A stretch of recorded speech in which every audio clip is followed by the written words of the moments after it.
अस्सलाम दोस्तों, welcome to easy study. मैं लियोज़ आपका टीचर बेसिक मैथ की क्लास नंबर 19 के साथ आपके लिए लेकर आया हूं। डेसिमल फ्रैक्शन में हम किस तरह कन्वर्ट करते हैं नॉन टर्मिनेटिंग डेसिमल फ्रैक्शन को कॉमन डेसिमल फ्रैक्शन में।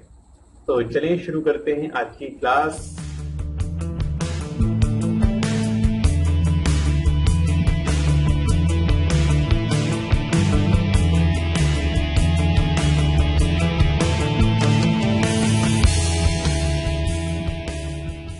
दोस्तों, प्रीवियस वीडियो में मैंने आपको सिखाया कि हम किस तरह से टर्मिनेटिंग डेसिमल फ्रैक्शन को कन्वर्ट करते हैं कॉमन में, और आज जो हम सीखेंगे नॉन टर्मिनेटिंग डेसिमल फ्रैक्शन को किस तरह कन्वर्ट किया जाता है कॉमन डेसिमल फ्रैक्शन में। अगर आप टर्मिनेटिंग और डेसिमल और नॉन टर्मिनेटिंग के बारे में कंफ्यूज हैं तो प्लीज इसके मुताबिक मैंने पूरी वीडियो बनाई है, उसका लिंक इसी वीडियो की डिस्क्रिप्शन में आप जाके समझ सकते हैं क्या है और टर्मिनेटिंग और नॉन टर्मिनेटिंग डेसिमल फ्रैक्शन उसकी टाइप से मैंने डिस्कस की है। तो आज सिर्फ हम सीखेंगे कि नॉन टर्मिनेटिंग को कन्वर्ट करना कॉमन में। तो चले, मैंने कुछ नंबर्स डेसिमल दिए हैं और उन्हें कन्वर्ट करते हैं कॉमन फ्रैक्शन में। तो जो मैंने पहला नंबर लिया है दोस्तों वो है 0.5।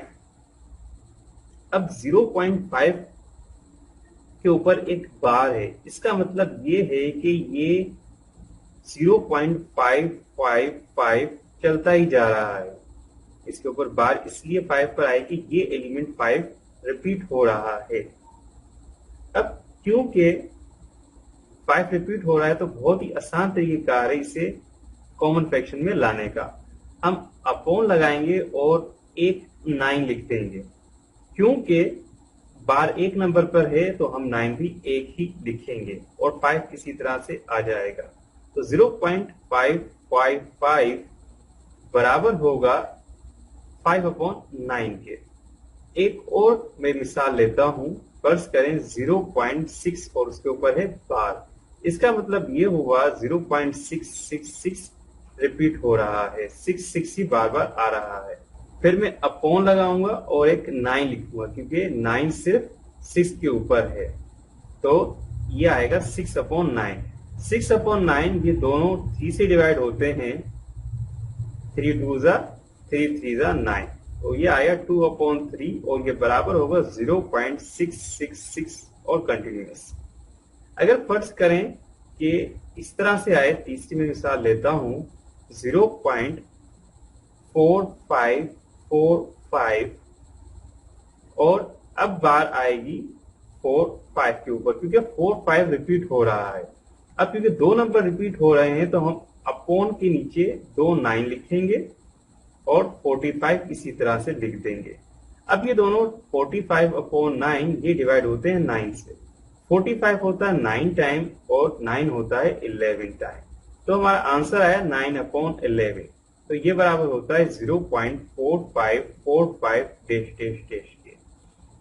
अच्छा दोस्तों, एक मिसाल और लेता हूं 0.6363 और ये चलता जा रहा है। इसका मतलब ये हुआ कि 63 रिपीट हो रहा है पैटर्न में, तो मैं अपॉन के नीचे डबल 9 लगाऊंगा और 63 इसी तरह लिखूंगा। 63 और 99 ये दोनों डिवाइड होते हैं 3 से।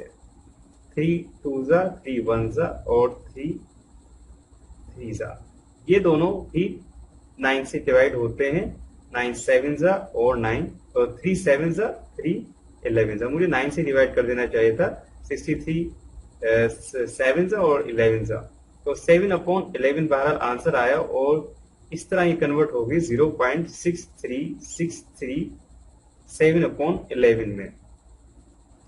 अच्छा दोस्तों, ये तो मैंने आपको दिखाया कि अगर 6 यानी कि सेम पैटर्न रिपीट हो रहा है। अगर इस तरह आ जाए कि पहला नंबर आया उसके बाद पैटर्न आ गया यानी कि 0.1333 इस तरह आ जाए, तो हम किस तरह से कन्वर्ट करेंगे फ्रैक्शन डेसिमल को हम कॉमन में। तो चलें, एक नंबर मैंने लिया है 0.35 और उसके 5 पर बार है। इसका मतलब ये हुआ कि 5 रिपीट हो रहा है। तो हम क्या करेंगे, हम लगाएंगे एक 9 क्योंकि 5 से पहले एक नंबर है तो मैं लगाऊंगा एक 0 और 35 माइनस 3, इस तरह हम करेंगे। 35 में से हम 3 को माइनस करेंगे तो आंसर आएगा 32/90। ये दोनों डिवाइड होंगे 2 से, 2 1 जा 2 6 जा और 2 4 जा 2 5 जा, ये आया 16/45। तो इस तरह दोस्तों 0.355 कन्वर्ट हो गया 16/45 में। एक नंबर और लेते हैं दोस्तों, 0.47 और 7 पर बार है और ये इसका मतलब है 7 चलता ही जा रहा है। तो जिस तरह मैंने कहा था कि एक नंबर के ऊपर बार है तो हम क्या करेंगे, एक 9 लिखेंगे और 7 के बाद और पॉइंट से पहले एक नंबर है तो यहां हम लगाएंगे 2 0 और अब हम लिखेंगे 47 माइनस 4। 47 में से अगर हम 4 माइनस करते हैं तो आंसर आता है 43/900 और ये दोनों डिवाइड नहीं होंगे किसी भी नंबर से, तो 0.47 का आंसर होगा 43/900। तो दोस्तों इस तरह हम कन्वर्ट करते हैं नॉन टर्मिनेटिंग डेसिमल फ्रैक्शन को कॉमन फ्रैक्शन में। तो उम्मीद है आपको ये क्लास अच्छी लगी होगी। यहाँ पर जो सा डेसिमल की कन्वर्जन हमारी खत्म हो गई और अब हम डेसिमल फ्रैक्शन के अंदर एडिशन, सब्ट्रैक्शन, मल्टीप्लिकेशन, डिवीजन करना सीखेंगे। तो इंशाल्लाह अगली वीडियो में आपसे मुलाकात होगी। तो मेरी वीडियो को प्लीज शेयर कर दें, लाइक कर दें और कमेंट कर दें कुछ पूछना चाहते हैं और बेल आइकन को जरूर प्रेस कीजिएगा। तो चलें अगली वीडियो में मुलाकात होगी, तब तक के लिए खुदा हाफिज।